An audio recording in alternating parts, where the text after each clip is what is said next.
नमस्कार, बहुत बहुत स्वागत है आप सभी का प्रदेश हमारा में। मैं रविंद्र सिंह आपके साथ। तो सबसे पहले बात करेंगे उन 4 बड़ी खबरों की जिन पर आज दिन भर नजर रही है। आज की महत्वपूर्ण खबरें आपको बता दें। पहली खबर, विधानसभा में नेता प्रतिपक्ष राठौड़ के बयान की या कहें कि उनके हमले की और कांग्रेस के पलटवार की। वहीं बात विधायक अमीन कागजी के जुबानी हमले की भी होगी, जिसमें उन्होंने मंत्री धारीवाल को निशाने पर लिया। तो आज एसीबी की ताबड़तोड़ कार्रवाई देखने को मिली। कहां क्या हुआ ये बताएंगे आपको। इसके अलावा उदयपुर में मासूम को इंसाफ दिलाने के लिए लोग सड़कों पर उतर आए।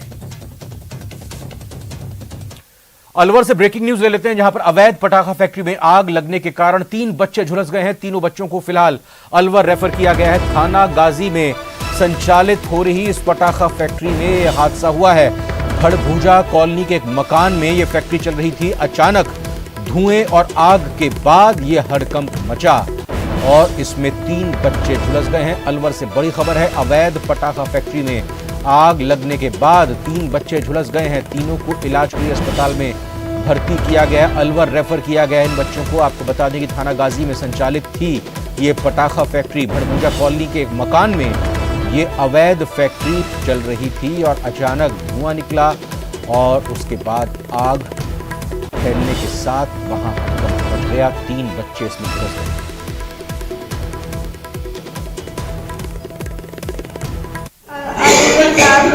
हम जा रहे थे, बुला के ले गया था हमको।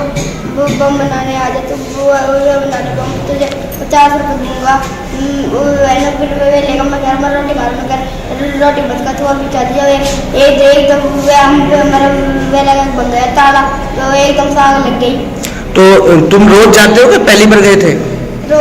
रोज जाते हो वहाँ पे? 50 रुपये मिलते हैं। हाँ। और ये और जो कितने बच्चे काम करते हैं वहाँ पे? वहाँ पर घने बच्चे काम करते। कितने? करते 10 बच्चे। 10 बच्चे काम करते हैं।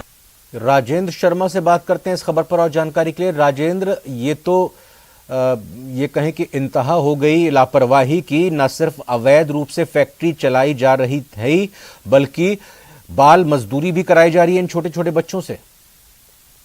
जी, इस पूरे मामले को, ये थाना गाजी कस्बे का मामला है, ये कहीं दूर दराज का इलाके का मामला नहीं है, वह जो कस्बे का पूरा मामला है। और सबसे बड़ी बात यह है कि इस घटना के 7 से 8 घंटे पूरे होने के बावजूद अभी तक थाना गाजी पुलिस की कार्यशैली सवालों के घेरे में है। पुलिस के द्वारा अभी इस फैक्ट्री के जो संचालक है उसके खिलाफ ना तो कोई मुकदमा दर्ज किया गया और ना ही उसे गिरफ्तार करने की कोई कार्रवाई की गई है।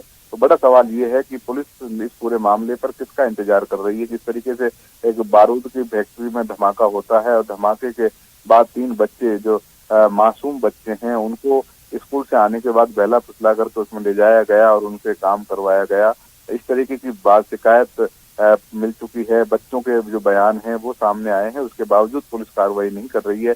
तो आखिरकार अलवर पुलिस कब अपनी कार्यशैली में सुधार करेगी, ये बड़ा सवाल है। बिल्कुल, बहुत बहुत शुक्रिया फिलहाल राजेंद्र शर्मा आपका इस खबर पर जानकारी देने के लिए। धौलपुर से भी बड़ी खबर का रुख करते हैं, जहां पर रास्ते को लेकर विवाद हुआ। कुछ दबंग लोगों ने रास्ता रोका और 1.5 दर्जन लोगों ने लाठी डंडों से हमला कर दिया। हथियारों से लैस होकर ये हमलावर आए थे। हमले में 7 लोग घायल हो गए हैं।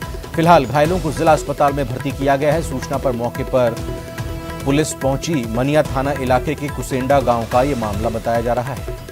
धौलपुर की अहम खबर, बड़ी खबर, जहां पर रास्ते को लेकर कुछ विवाद था और उसके बाद दबंग लोगों ने रास्ता रोका। 1.5 दर्जन लोगों ने लाठी डंडों से दूसरे पक्ष पर हमला कर दिया। हथियारों से लैस होकर ये हमलावर आए थे और बाकायदा पूरी प्लानिंग के साथ उन्होंने हमला कर दिया। उस हमले में 7 लोग घायल हो गए हैं। फिलहाल घायलों को जिला अस्पताल में भर्ती किया गया है। सूचना पर पुलिस पहुंची है मौके पर और मनिया थाना इलाके के कुसेंडा गांव का यह मामला बताया जा रहा है। धौलपुर की अहम खबर, जहां रास्ते का कुछ विवाद और रास्ते के विवाद के चलते दबंग पक्ष की तरफ से दूसरे पक्ष के लोगों को बाकायदा सुनियोजित तरीके से लाठी और डंडों से पीटा गया। 7 लोग इसमें घायल हो गए हैं। माफ कीजिएगा, 1.5 दर्जन लोग की तरफ से लाठी डंडों से हमला किया गया। हथियारों से लैस होकर हमलावर आए थे और हाँ, 7 लोग इस मार पिटाई में घायल हो गए, इस हमले में घायल हो गए हैं। घायलों को जिला अस्पताल में फिलहाल भर्ती किया गया है। सूचना पर मौके पर पुलिस पहुंची है और मनिया थाना इलाके के कुसेंडा गांव का ये मामला बताया जा रहा है धौलपुर का। तो कैसे एक छोटा सा विवाद जमीन को लेकर कितना बड़ा रूप ले लिया इसने, जिससे दो पक्षों में जबरदस्त भिड़ंत हुई।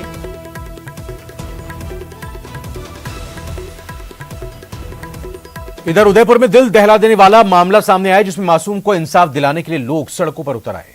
उनके गुस्से का अंदाजा इसी बात से लगाया जा सकता है कि सूरज की तपिश भी उनके गुस्से के आगे कम लग रही है। इस जघन्य हत्याकांड को अंजाम देने वाले को जल्द से जल्द फांसी देने की मांग प्रदर्शनकारी कर रहे हैं।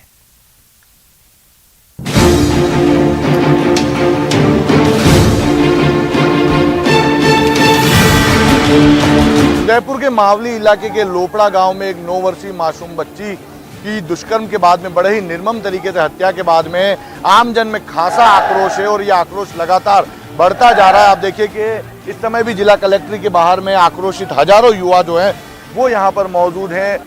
चढ़ते दिन के साथ ही जिस तरह से पारा चढ़ता जा रहा है, उसी तरह से उदयपुर में लोगों का गुस्सा उबाल मार रहा है। ये गुस्सा है एक दरिंदे के खिलाफ जो शहर के अलग अलग इलाकों में प्रदर्शन के तौर पर दिखाई दे रहा है। सबकी एक ही मांग, मासूम के साथ दरिंदगी करने वाले दरिंदे को फांसी हो। युवा सेना मेवाड़ के बैनर तले बड़ी तादाद में अब भील समाज के जो लोग हैं वो इस समय जिला कलेक्ट्री पर पहुंचे हैं। चेतक सर्कल से रैली के मार्फत नारे लगाते हुए जो आरोपी कमलेश है उसे फांसी की सजा दिलाने की मांग करते हुए ये मासूम को इंसाफ दिलाने के लिए आदिवासी समाज, बजरंग दल और विश्व हिंदू परिषद के साथ खेरवाड़ा सर्व समाज और विकास पब्लिक स्कूल की छात्राओं ने प्रदर्शन किया और दरिंदे को फांसी की सजा दिलाने के लिए प्रशासन को ज्ञापन सौंपे। बच्ची हमारे भील समाज से उनका अपहरण होना और उनकी निर्मम जो हत्या करना, 10 टुकड़ों में उनका शव थैली में भर करके उसमें फेंकना, इस प्रकार का जो करते हैं, जो आरोपी है उनको कड़ी से कड़ी सजा हो, फांसी दिलाया जाए और परिवार को आर्थिक सहायता दी जाए, ये हमारी मांग है। जो जघन्य हत्या हुई है उसके विरोध में सर्व समाज द्वारा एक ज्ञापन दिया गया। साथ में विकास पब्लिक स्कूल की बेटियों ने भी अपना दर्द और दुख बयां किया है और मांग की पुरजोर शब्दों में कि उस दरिंदे को और उसका सहयोग करने वालों को शीघ्र फांसी की सजा। लोगों के गुस्से का अंदाजा इसी बात से लगाया जा सकता है कि आम जनों के साथ ही मासूम को इंसाफ दिलाने के लिए उदयपुर के वकीलों ने कलेक्ट्रेट पर नारेबाजी और प्रदर्शन किया और आरोपी के खिलाफ सख्त से सख्त सजा की मांग की। बार एसोसिएशन के पदाधिकारियों ने अपील की है कि कोई भी अधिवक्ता इस जघन्य हत्याकांड के आरोपी कमलेश का केस नहीं लड़े।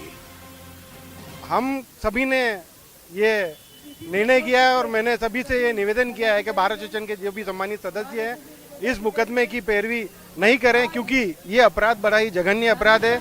लोगों को उम्मीद है कि निर्भया के दोषियों की तरह ही उदयपुर की मासूम से दरिंदगी करने वाले को जल्द से जल्द फांसी की सजा होगी। Bureau report, news 18 Rajasthan.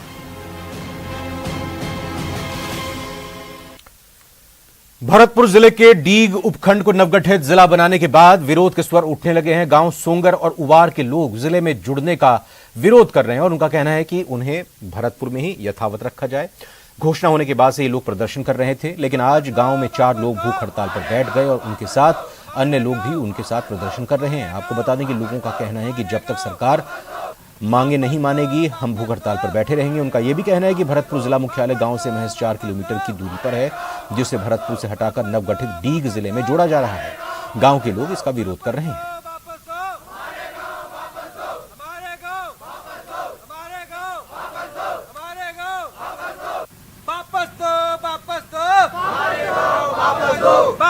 कब तक ये हड़ताल आपके द्वारा जारी रहेगी? जब तक रहेगी हमारी मांग मानी नहीं जाएगी।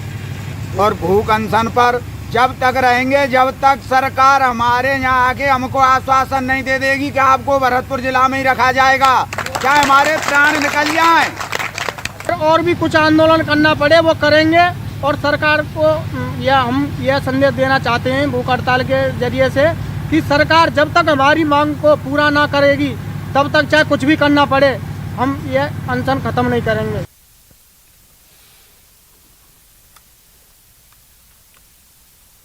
एनसीबी टीम ने गुजरात के डीसा से बाड़मेर और सांचौर में नशीली प्रतिबंधित दवाइयां सप्लाई करने वाले एक आरोपी को गिरफ्तार किया है। टीम ने बुधवार को उसे बाड़मेर कोर्ट में पेश किया, जहां से आरोपी को जेल भेज दिया गया है। एनसीबी ने ड्रग्स के हब के रूप में स्थापित हो रहे बाड़मेर को लेकर चिंता व्यक्त की है।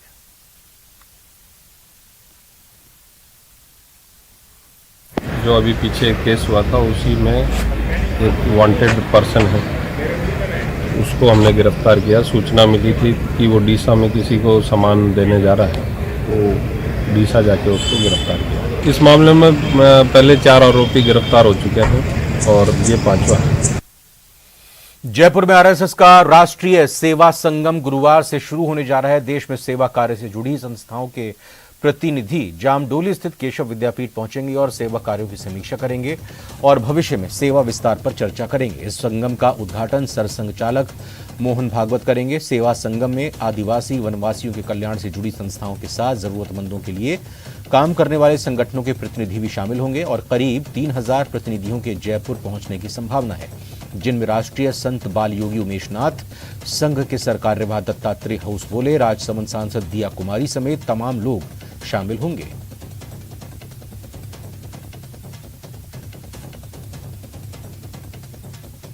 भागियों की 3000 रहेगी, जिसमें 600 से 700 के लगभग माता बहनें रहेंगी और 6 ऐसे पुरुष कार्यकर्ता रहेंगे और 800 से लेके 1000 ऐसे 800 के 20 लगभग अपने प्रबंधक हैं। कुछ व्यवस्था होगी, कुछ कर्मचारी भी ऐसा रहने वाले हैं, टेंट आदि के हैं, कुछ ऐसे कर्मचारी बंधु, ऐसे कुल मिला के 1000 ऐसे सब मिला के प्रबंधक की संख्या रहेगी। जोधपुर के लूणी क्षेत्र के फिंच कस्बे में आज राज्य बाल अधिकार संरक्षण आयोग की अध्यक्षा संगीता बेनीवाल ने दौरा कर 2 दिन पहले मोबाइल गेम की लत के कारण पानी के टांके में मृत मिले बालक के परिजनों से मुलाकात की, उन्हें सांत्वना दी और हर तरह के सहयोग का आश्वासन दिया।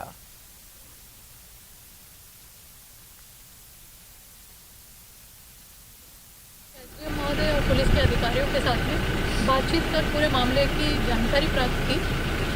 जिला कलेक्टर महोदय को भी हम पत्र के माध्यम से हर संभव जो मदद हो सके इस परिवार को देने की बात कहेंगे। बांसवाड़ा जिला क्रिकेट संघ को कल नया क्रिकेट स्टेडियम मिलने वाला है। कल इस स्टेडियम का उद्घाटन राजस्थान विधानसभा अध्यक्ष doctor CP Joshi, Rajasthan cricket संघ के अध्यक्ष वैभव गहलोत करेंगे। इस दौरान प्रदेश के कई मंत्री भी रहेंगे। आपको बता दें कि बांसवाड़ा क्रिकेट संघ द्वारा भव्य आयोजन रखा गया है। शहर के समीप स्थित ठिकरिया गांव में नरेगा में 97 लाख रुपए की लागत से बने स्टेडियम का उद्घाटन समारोह आयोजित हो रहा है। आपको बता दें कि जिला प्रशासन और आरसी और जिला क्रिकेट संघ के बीच एमओयू साइन होगा।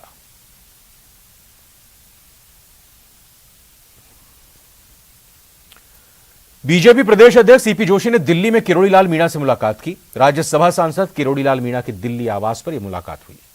किरोड़ी लाल मीणा पिछले कुछ दिनों से दिल्ली में अपने आवास पर स्वास्थ्य लाभ ले रहे हैं। प्रदेश अध्यक्ष नियुक्त होने के बाद जोशी ने पहली बार सांसद मीणा से मुलाकात की है।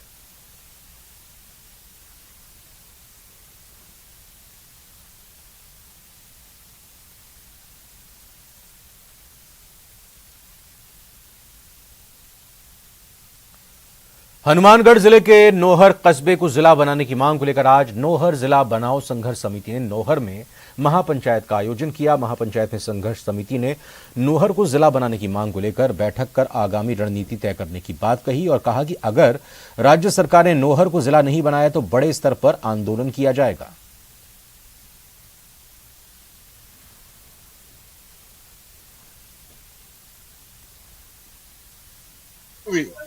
नोहर को जिला सर्जन से वंचित किया गया है, उसको लेकर भादरा, पल्लू, राउसगढ़ और नोहर 4 तहसील और 4 उप तहसील के नागरिकों में भयंकर आक्रोश है और आक्रोश की अभिव्यक्ति करने के लिए आज लोग यहाँ आए। राजस्थान यूनिवर्सिटी के आयोजित हो रहे 18वें घूमर फेस्टिवल में पहुंचे राजस्थान पुलिस के एडीजी दिनेश एमएन ने छात्रों को खूब फटकार लगाई और अपने जीवन को अनुभव उन्होंने साझा किए, या कहें कि एक तरह से उन्होंने क्लास ली और अपनी बातों को शेयर किया। दिनेश एमएन ने कहा कि आज युवाओं को देखकर मुझे मेरी 30 साल पहले की जवानी याद आ रही है। पहले कॉलेज में म्यूजिक, मस्ती, हार्ट ब्रेक, रिजेक्शन और अफेयर्स, ड्रामा सब कुछ होता था, आज भी है, लेकिन अब तरीका बदल गया है, अब डिजिटल का दौर है। छात्र छात्राओं को नसीहत देते हुए पुष्पा स्टाइल में कहा कि कई बार हम मेहनत करते हैं, असफलता हाथ लगती है, लेकिन नाकाम वो है जो लड़ता नहीं है। है ना, उसके एक डायलॉग याद रखना, जिंदगी जितने भी जब भी आपको मुक्का मारे, आपको परेशान करे जिंदगी, तब आप बोलना डट के, हम झुकेगा नहीं। जय हिंद। मैंने दो ही चीज़ बोली, एक तो अपने एफर्ट ज़्यादा इम्पोर्टेंट है रिजल्ट से ज़्यादा, दूसरा ज़िंदगी में हार मतलब हारना इज पार्ट ऑफ लाइफ, उससे कभी हमें कोशिश करना छोड़ना नहीं है। और मतलब बहुत बार हारने की डर से क्या हम लोग बहुत हमारी जो बेस्ट बाहर नहीं निकाल पाते हम लोग, हम जो कर सकते हैं ना वो हम नहीं करते हारने के डर से। तो इसीलिए मुझे लगा कि इस एज में सब बच्चे ना बहुत सारे कन्फ्यूजन है, दुविधा है, क्या करना है, मैं सिविल सर्विस लूँ या नहीं लूँ, RS एग्ज़ाम दूँ या नहीं दूँ, मेरे से होगा नहीं होगा, इस तरह से कन्फ्यूजन में ना तो हमेशा अपने खुद की एफर्ट पर कॉन्सेंट्रेट करें। एफर्ट अच्छा रहेगा तो रिजल्ट अच्छा आएगा। अगर एक आध बार अगर झटका भी लगे तो उससे एक्सपीरियंस मिलेगा, अच्छा वापस कोशिश करने में मदद मिलेगी। बाड़मेर जिले के जसोल थाने से चोरी के संदेह में 151 CRPC के तहत लाई गई 2 महिलाएं अल सुबह पुलिस को चकमा देकर फरार हो गई। घटना की जानकारी मिलते ही पुलिस के हाथ पांव फूल गए। आनन फानन में पूरे जिले में नाकेबंदी करवाकर दोनों ही फरार महिलाओं की तलाश शुरू कर दी गई और साथ ही पुलिस द्वारा दोनों ही महिलाओं के फोटो भी सोशल मीडिया पर वायरल किए गए।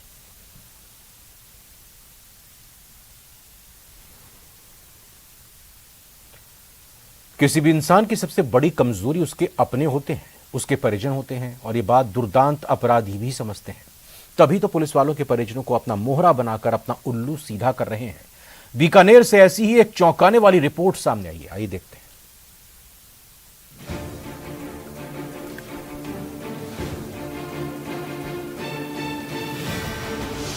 अपराधियों की मॉडस ऑपरेंडी पर चौंकाने वाला खुलासा। अपराधियों पर नकेल डालने वाले खुद बन रहे तमाशा। पुलिस कर्मियों के बच्चों को मोहरा बना रहे अपराधी। कानून की गिरफ्त में आए ये वो आरोपी हैं जो पुलिस को देखकर रास्ता नहीं बदलते थे, बल्कि गाड़ी रोकने वाले पुलिस के पास खुद जाकर उनसे बात करते थे। अपना परिचय पुलिस वाले के बेटे के रूप में देते थे। चूंकि बात सच होती थी, इसीलिए पुलिस इन युवकों को छोड़ देती थी। लेकिन हर बार कानून की आंखों में धूल झोंककर साफ बच निकलने वाले इस बार नहीं बच सके।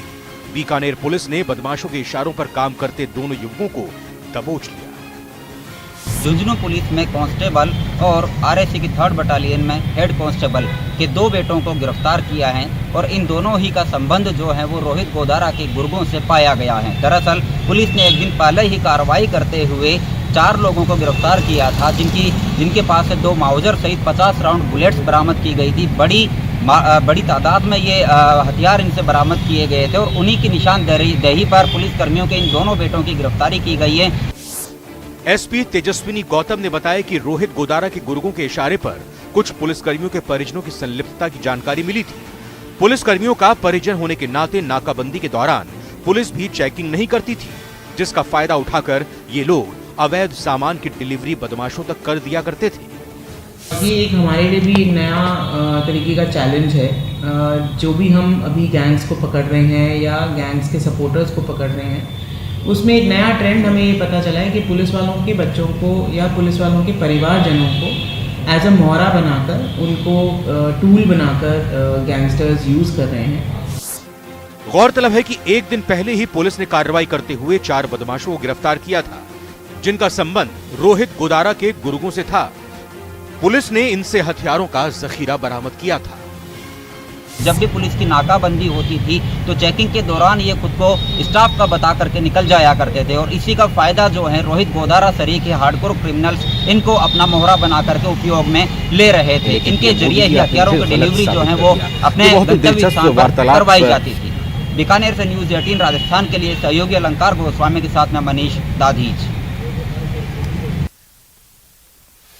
जयपुर में शातिर साइबर ठग गैंग पकड़ी गई है। पुलिस ने इस गिरोह के 3 शातिर बदमाशों को गिरफ्तार किया। पुलिस ने इन शातिर बदमाशों के कब्जे से करीब 12 लाख रुपए नगद, कई बैंकों के 36 ATM कार्ड, एक लग्जरी जीप और अन्य उपकरण बरामद किए हैं। इस कार्रवाई को प्रदेश पुलिस मुख्यालय की CID क्राइम ब्रांच की टीम ने अंजाम दिया है। यह कार्रवाई ADG दिनेश MN के निर्देशन में क्राइम ब्रांच ने जवाहर सर्किल थाना पुलिस के साथ मिलकर अंजाम दिया। गिरफ्त में आए बदमाश भरतपुर के मेवात क्षेत्र में लोगों को फेक फोन कॉल्स के जरिए साइबर ठगी करने वाले गैंग से जुड़े हैं। DIG क्राइम राहुल प्रकाश ने बताया कि इस गैंग का 1 महीने का ट्रांजैक्शन 1 से 1.5 करोड़ रुपए का था। ये लोग JLN मार्ग पर गौरव टावर के पीछे एक कमरे में रह रहे थे। ये लोग कमीशन पर साइबर ठगी करने वाली गैंग के लिए रुपए एटीएम से निकालने का काम करते थे।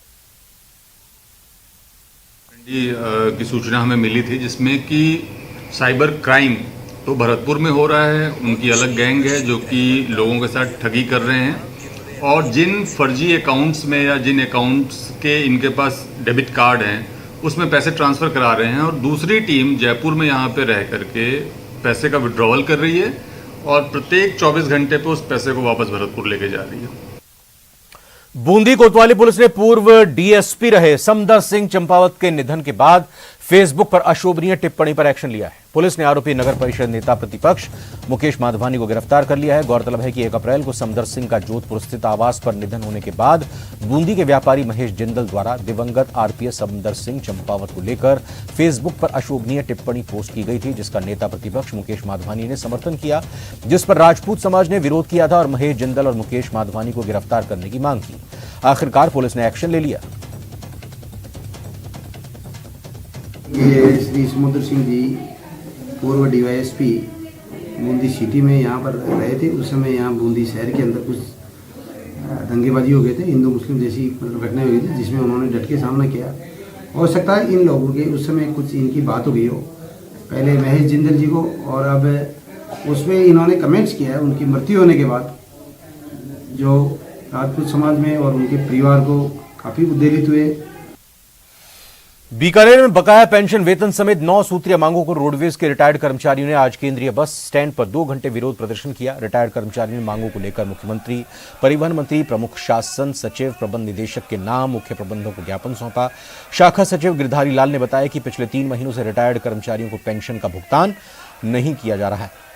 5 साल से करीब 200 करोड़ का भुगतान बकाया चल रहा है। सरकार ने कर्मचारियों से कई वायदे किए थे जो आज तक पूरे नहीं हुए। कर्मचारियों ने नवंबर में सरकार को 21 सूत्रीय मांग पत्र सौंपा था, जिस पर सरकार ध्यान दे। उन्होंने कहा कि सरकार जल्द सुनवाई नहीं करती है तो फिर आंदोलन किया जाएगा।